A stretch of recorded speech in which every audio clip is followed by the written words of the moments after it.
নমস্কার বন্ধুরা, paper board ও কাপড় দিয়ে তৈরি আরও একটি গলার ডিজাইন নিয়ে আসলাম।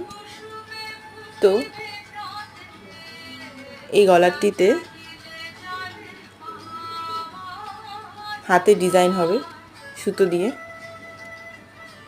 প্রথমে একটি ফুল এঁকে নিয়েছি, তারপর সুতো দিয়ে ডিজাইন করে নিচ্ছি। আশা করছি এই গলার ডিজাইনটি আপনাদের ভীষণ ভালো লাগবে।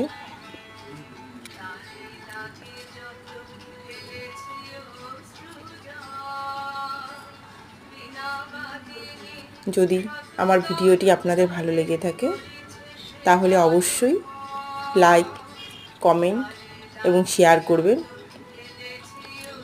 আর প্লিজ আমার চ্যানেলটিকে সাবস্ক্রাইব করে দেবেন।